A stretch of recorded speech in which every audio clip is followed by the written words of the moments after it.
Halo teman-teman semua, kembali lagi bersama saya di channel Felix Richard.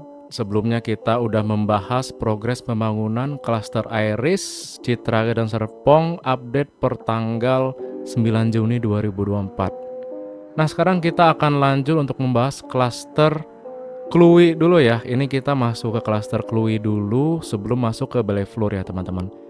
Nah, jadi di sini untuk progres dari klaster Kluwi sendiri itu tanahnya masih dirapihin dan kalau kita lihat di sini jalanan klasternya udah mulai dibentuk ya, teman-teman. Sama untuk pondasi tiap rumahnya sudah mulai ditanemin nih, teman-teman. Kemarin itu dari sisi kanan dan sekarang udah masuk ke sisi kiri ya. Bisa kita lihat untuk bore pile-nya udah berpindah ke sisi kanan ya. Nah, di sini di klaster Chloe ini jalanannya dibentuk dahulu ya, teman-teman. Ini mirip seperti Park Serpong nih. Jadi jalanan klasternya dirapihin dulu, diaspalin dan dipadetin. Kemudian untuk tanahnya ini sudah diborpel nih, teman-teman. Kalau kita lihat di bawah ini udah kelihatan ya sekat-sekat untuk masukin pilar pondasinya nih di bawah untuk klaster Chloe yang sisi belakang nih.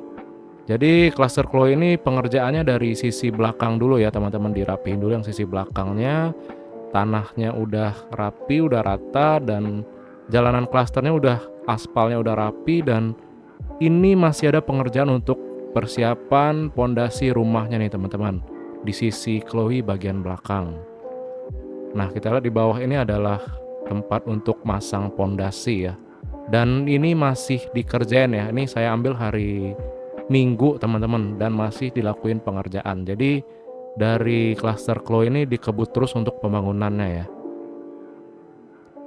Dan kita lanjut balik ke depan. Di sini seperti yang kita lihat tadi ada perapihan jalan klaster dan pengerukan tanah dan penanaman bore pile nih, pemasangan bore pile untuk pondasi. Jadi pengerjaannya itu dilakuin bersamaan nih, teman-teman. Jadi makanya cepat untuk pembangunannya karena dikerjain bersamaan antara bore pile, pembuatan jalan klaster dan lain sebagainya. Oke, mungkin sebagian dari klaster Chloe untuk pembangunannya ya. Sekarang kita pindah ke klaster Bellefleur nih, teman-teman. Kita masuk ke sisi paling kanan ya. Untuk sisi paling kanan yang terakhir ini adalah kemungkinan tahap akhir ya dari klaster Bellefleur. Jadi pengerjaannya dilakukan belakangan. Dan untuk sebelahnya udah siap, udah diatapin semua. Tinggal sisi dalamnya tuh, teman-teman, masih dirapihin aja untuk sisi dalam dari perumahan Bellefleur-nya. Ini akan saya record pelan-pelan ya, jadi mungkin lebih kelihatan nih teman-teman punya unit. Ditandain aja nih, ada perbedaan nggak dari video di minggu sebelumnya.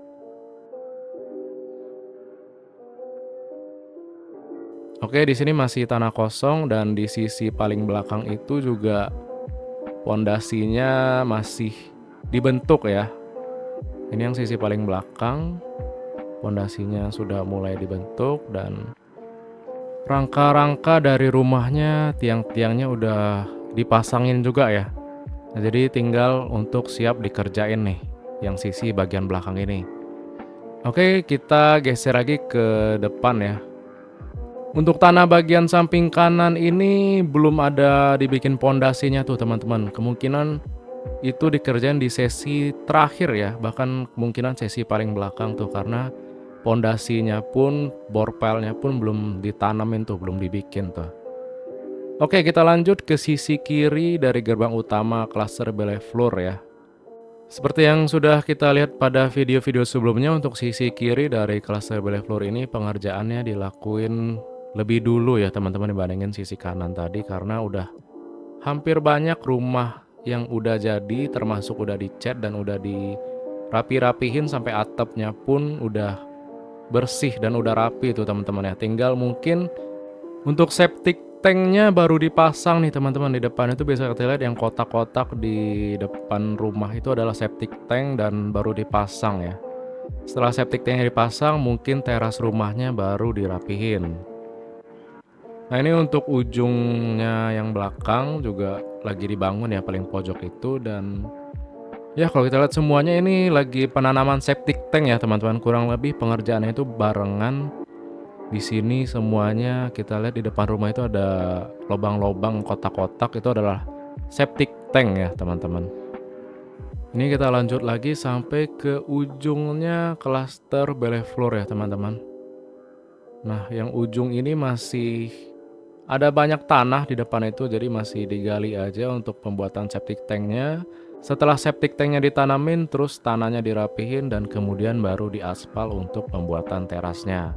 Dan kemudian baru akan dilanjut untuk pengaspalan jalan klasternya ya teman-teman. Mungkin kurang lebih seperti itu untuk step-step berikutnya ya. Ini drone-nya akan saya puterin lagi ke arah balik biar sisi sampingnya kelihatan ya teman-teman masing-masing pembangunan rumah di klaster Beleflor ini. Dan untuk tanah di sepanjang deretan klaster Beleflor maupun Chloe sampai di Andre belakang itu bakal dibangun ruko ya teman-teman. Jadi deretan depan klaster ini akan dibangun ruko La Vale nih teman-teman sepanjang ini. Jadi akan banyak ruko yang berseberangan antara klaster Beleflor dan klaster Chloe dan Diandre nih. Oke, sekarang kita lanjut intip klaster Diandre ya teman-teman. Di sini untuk jalanan dari klaster Diandre sendiri sudah mulai dirapiin juga, udah pengaspalan dan pembentukan jalan. Namun belum ada pembuatan pondasi rumah ya teman-teman, karena mungkin tanahnya akan dirapihin dulu, terus jalanan klaster dibentuk dan dirapihin, kemudian diaspal, barulah untuk dimulai pemasangan pondasi rumahnya. Mungkin kurang lebih seperti itu untuk progres dari klaster Diandre. Kita akan update setiap minggu teman-teman. Oke, kita lanjut dari klaster Diandre, kita lanjut ke klaster Elaya ya teman-teman. Nah, di bawah ini adalah tanah untuk klaster Elaya. Karena mungkin merupakan klaster baru ya, pengerjaannya masih dirapin aja untuk tanahnya ya teman-teman. Jadi klaster Elaya ini berseberangan dengan Lake Park Family Club nih. Kita geser sedikit dari klaster Elaya. Kalau teman-teman lihat di bawah itu ada jalan kecil ya teman-teman. Jadi jalan ini adalah jalan padat karya. Karena penasaran, saya kemarin cobain lewatin jalan ini nih teman-teman. Jadi jalan ini nggak terlalu gede ya, cuman bisa dilewatin seukuran satu mobil. Jadi dua mobil nggak muat ya. Jadi jalan padat karya ini akan nembus ke arah perumahan Go Home Residence dan Giantara Serpong City teman-teman. Nah di depan itu adalah perumahan Giantara Serpong City, jadi deket banget ya kalau jalanan padat karya ini masih tetap dibuka, atau bahkan mungkin bakal dilebarin ya teman-teman. Jadi bisa dilewatin dua mobil tuh, jadi akses antar perumahan di Cisauk itu makin mudah teman-teman untuk dilaluin. Oke, kita balik lagi ke perkembangan dari perumahan Citayam dan Serpong. Di bawah ini adalah Lake Park-nya teman-teman, berseberangan dengan klaster Elaya. Ini adalah Lake Park-nya yang bakal dipakai untuk klaster Beleflor, Chloe, Diandre, dan Elaya. Persis di bawah ini adalah lake yang udah dibentuk ya teman-teman, dan sangat gede. Saya udah lihat sendiri, ternyata segede itu teman-teman. Jadi nggak usah takut kalau misalnya kepenuhan gitu, tenang aja. Nah di bawah ini adalah tanahnya Citra Gedan Serpong, dan kita lihat di bawah itu ada jalan kecil ya. Apakah jalan itu bakal nembus ke jalan Gunung Maloko yang bakal ngelewatin Go Home Residence dan bisa akses ke Giantara Serpong City? Ya mungkin kita lihat aja untuk update selanjutnya ya. Atau mungkin ada teman-teman yang tahu bisa komen di bawah, oke? Baik teman-teman, mungkin sekian dulu komentar dari saya terkait dengan progres pembangunan Citra Garden Serpong, klaster Chloe, Beleflor, Diandre, dan Elaya ya, serta Lake Park-nya dan jalanan tembusan ke arah Go Home Residence dan Giantara Serpong City. Terima kasih buat teman-teman yang udah nonton sampai habis. Terima kasih juga buat teman-teman yang udah subscribe tentunya, yang udah like dan udah ninggalin komentar. Dan tentu saja saya ucapin terima kasih banyak buat teman-teman yang udah support via Saweria dan via transfer rekening ya teman-teman. Jadi duitnya kemarin saya pakai buat beli baterai drone ya teman-teman. Jadi kalau teman-teman lihat video yang saya take itu makin panjang durasinya karena baterainya banyak teman-teman. Jadi saya nggak masalah untuk take videonya lebih panjang gitu. Oke, sekali lagi teman-teman, terima kasih banyak semuanya atas segala bentuk supportnya dan kita berjumpa lagi di video selanjutnya. Bye bye.